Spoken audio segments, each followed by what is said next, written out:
again for joining us. This is our second Building Unity virtual tour stop. As you all know, we're planning on taking the big boatmobile around to communities across Wisconsin and engage voters, register them to vote, get them involved in their local communities and in issues related to peace and justice and sustainability and democracy.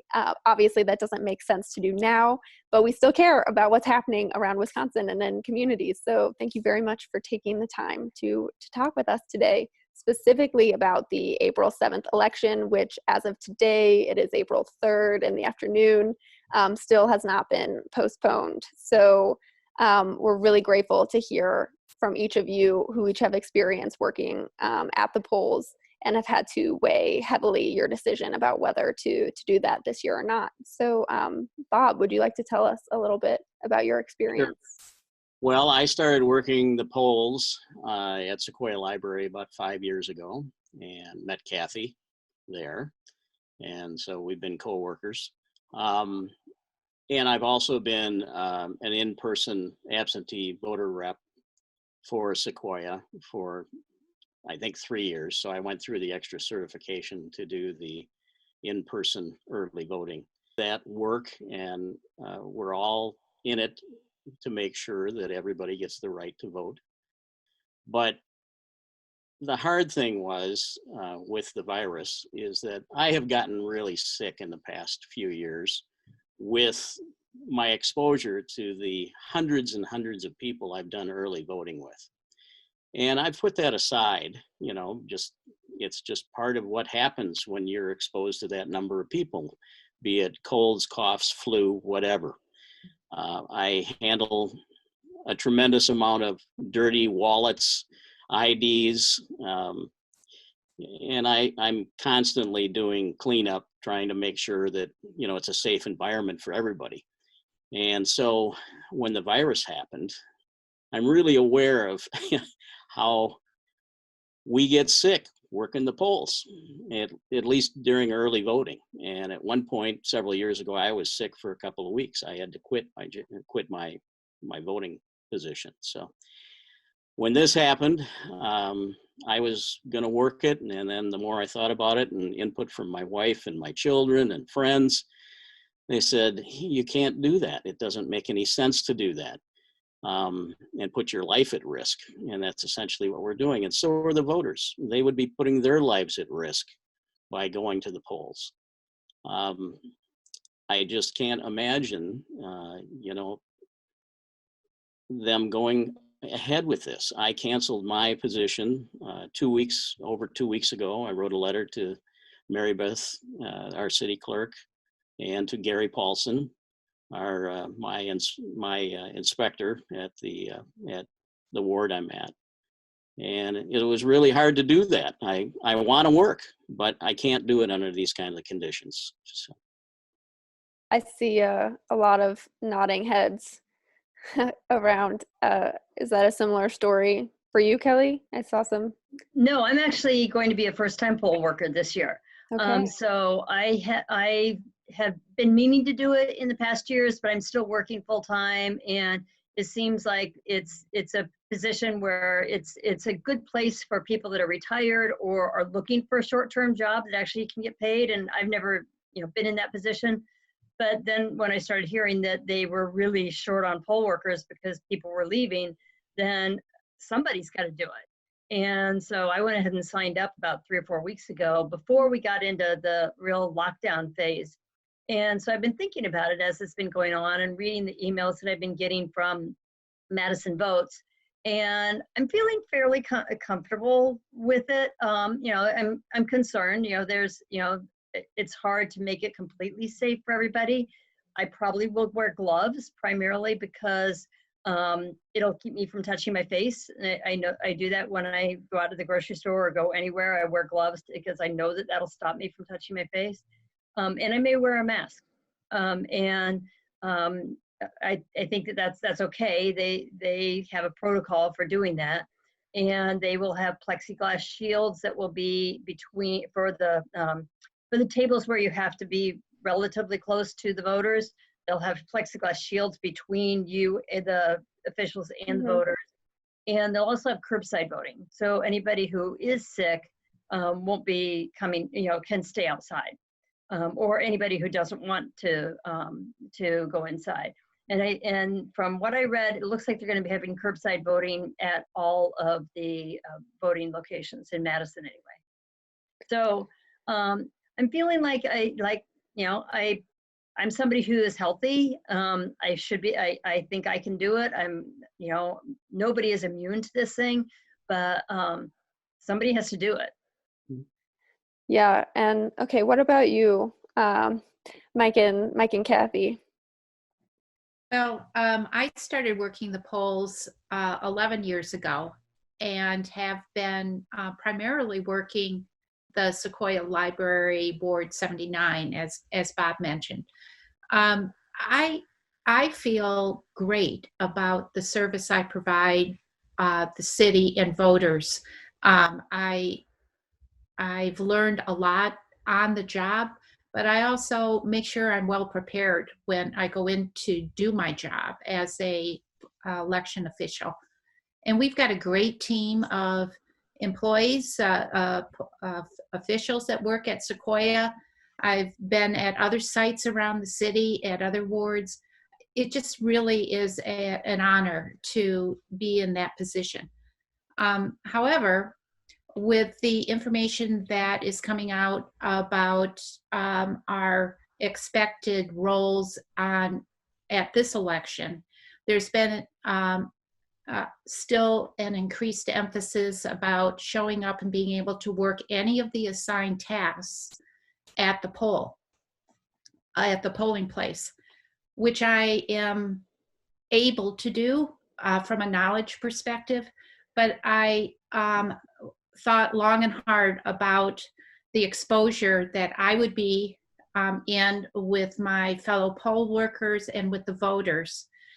And I talked it over with my husband. This is one of the first times that we were both assigned by the city clerk's office to work Sequoia Library. And so what I did a few days ago was after we came to a decision on how we would choose to work, if we were going to work at the polls, I wrote an email from the both of us, from Mike and I, to the city clerk.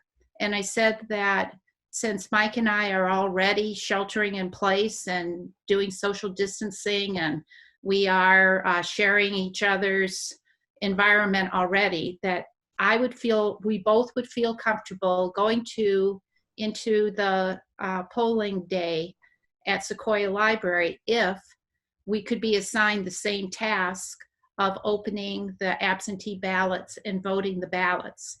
I did not want to the poll book function or the curbside voting, because again, it just introduces a lot more exposure to other individuals.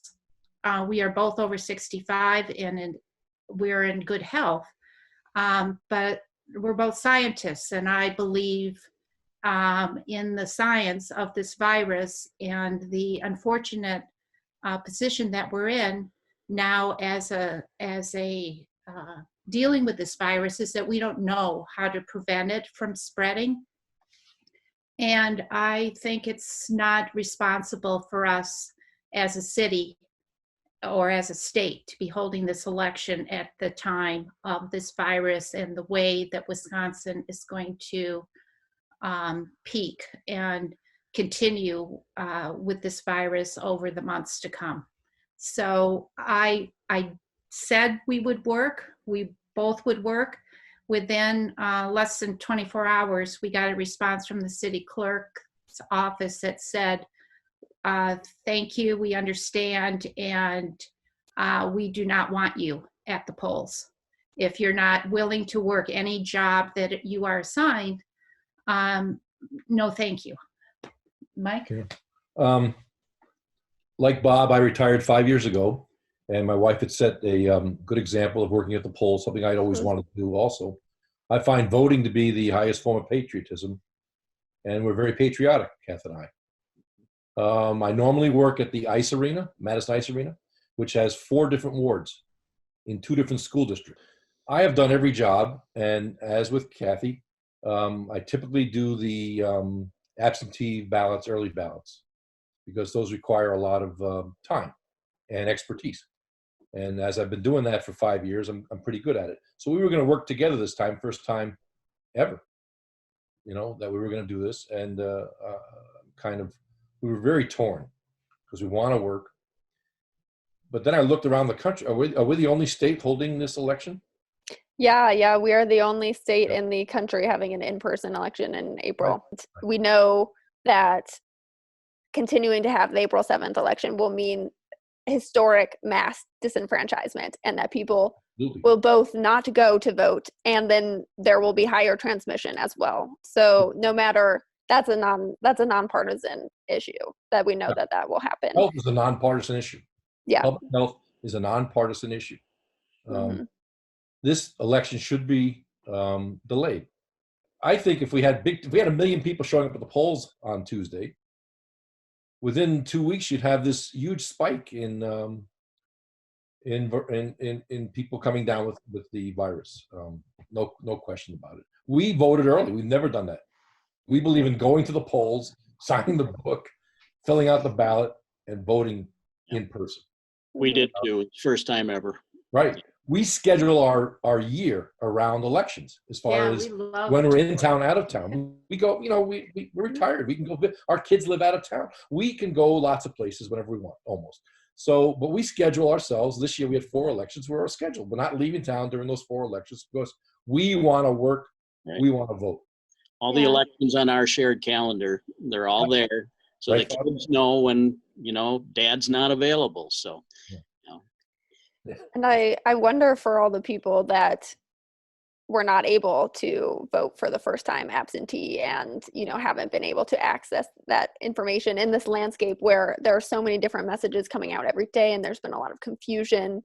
They're not on the email list chains of a, organization that sends out the updated information, may not have reliable internet access, etc., or easy access to scan their IDs if they have IDs, and all of these complications for the suggestion about mailing ballots to everybody who's already registered. I wonder, what would that mean for all the people who have typically relied on the same day registration that Wisconsin has. So Dan, do you have a comment? I know you went to the virtual rally earlier today where a lot of organizations, Voces de la Frontera, Wisconsin Voices, I know several others you can speak to, had all come together in a lawsuit trying to challenge this. And there was a recent verdict basically with the judge weighing in saying, a kind of a scathing indictment of having the April 7th election, but basically that it was a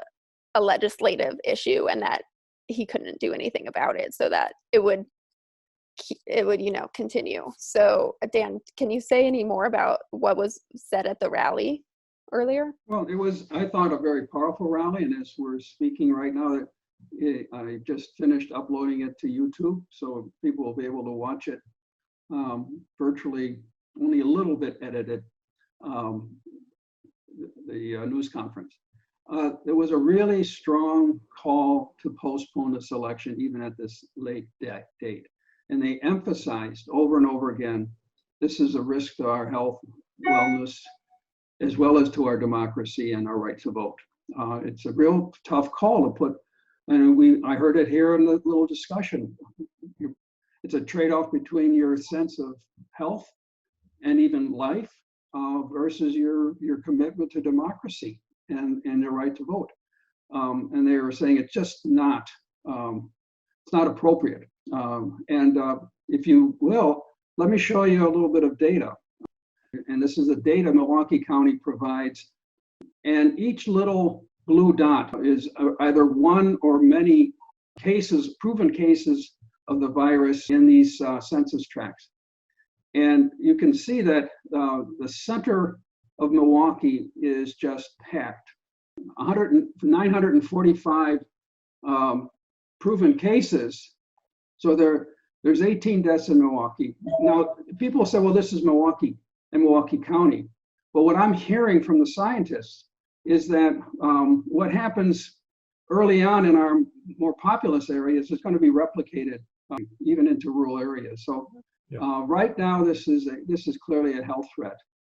Yeah, and my understanding is that in Milwaukee, so many poll workers have, made the very difficult decision to not go to the polls and to not work, that there will only be 5 or 6 sites for the entire Milwaukee, meaning 70 wards at each polling site. So you look at that number of confirmed cases, and that's all going to be congregated in a few areas. I mean, I'm really worried.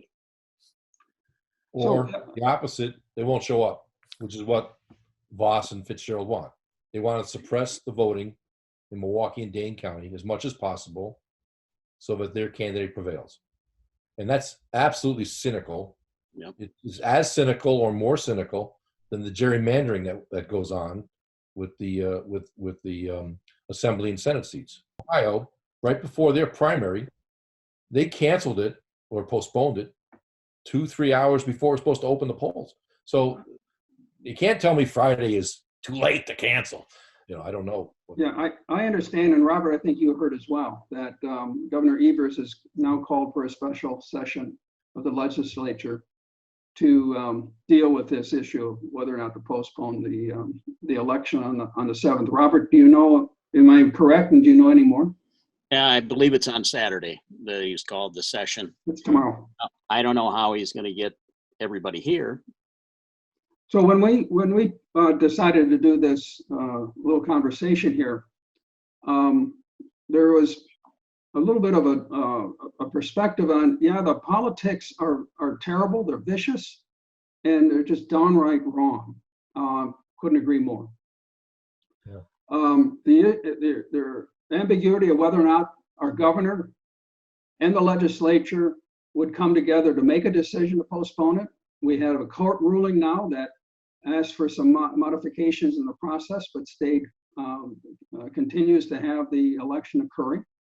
And we've got voters like ourselves and poll workers who have to decide if the election is happening on Friday, do they go? And we thought this would be a good opportunity to get to the real personal, heartfelt, and difficult decisions that our citizens are going to be making. We don't have the authority to cancel, but we do have the authority over ourselves to weigh the option of whether or not to go. And we thought it would be really good to hear from people who have been poll workers who have made the decision. I just love the fact that we've got people not going, people who have tried to go and been told to stay home. and Kelly, you're going. I think this is a nice reflection of the kind of wrestling in our hearts and minds that people are going to be making on Tuesday if the election moves forward. I really want to, and I appreciate your comments. Yeah, I want to echo that. Thank you for sharing this perspective. I have never been a poll worker, like most of my generation.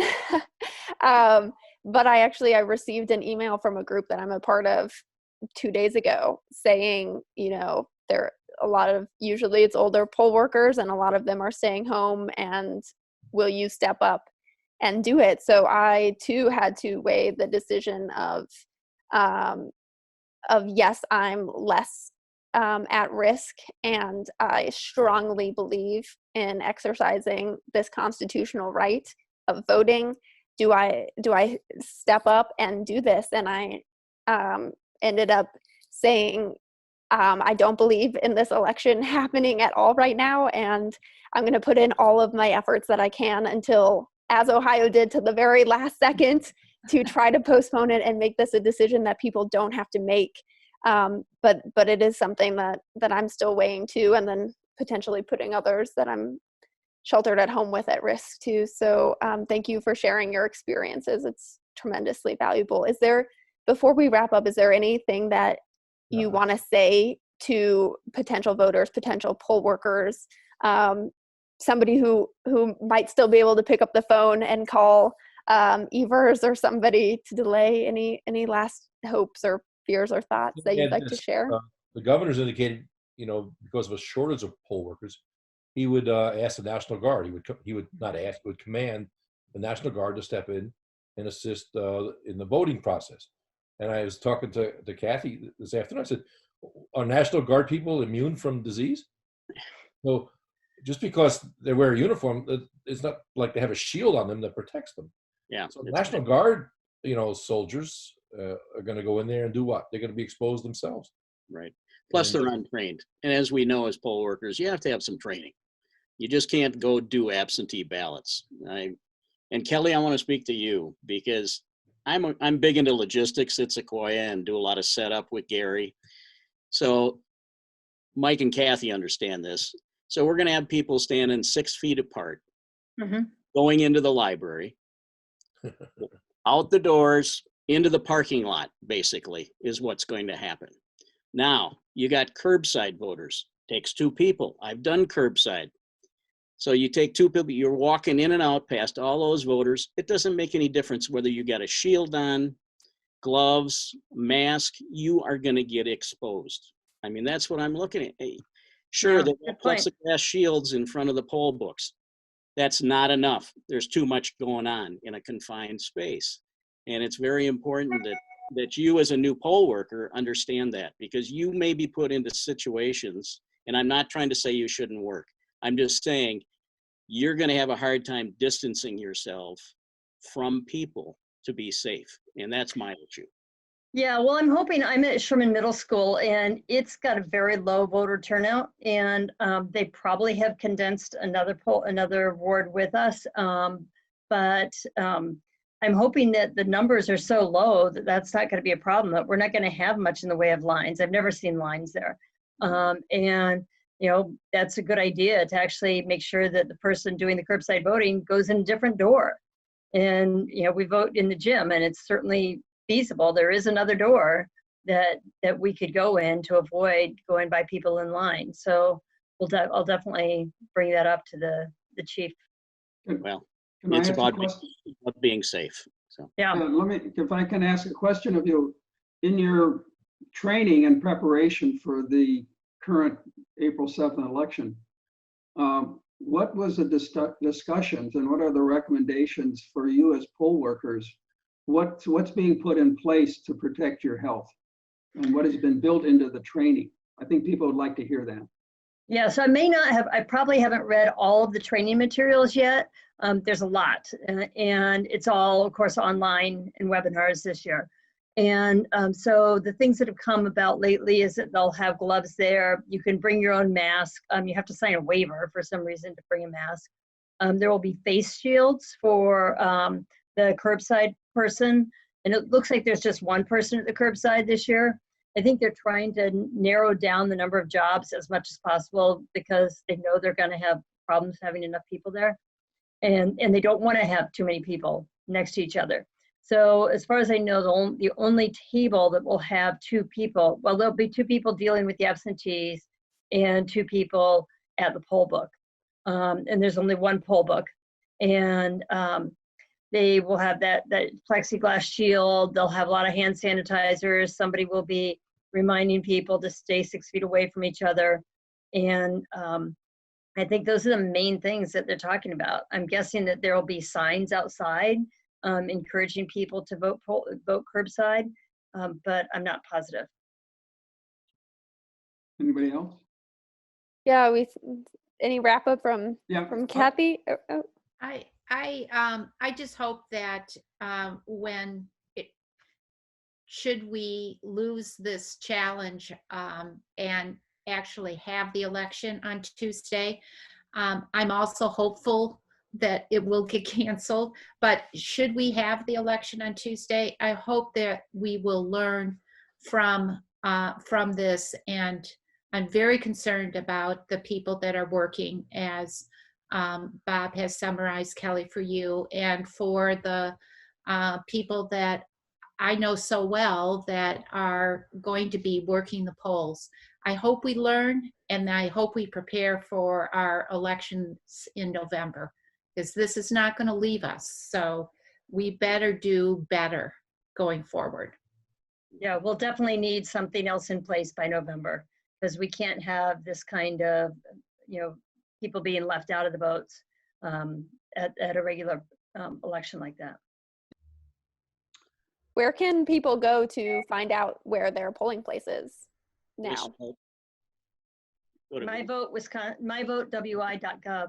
Yep. Very good. Great. Well, thank you again so much, and keep making the hard decisions to keep yourself safe and healthy, but also try to help everyone participate in democracy. So thank you again for joining us and for all the work that you have done in the past, and Kelly are still doing so bravely. And yeah, best wishes to all of you. Yeah, thank you all for your guidance too. Thank you.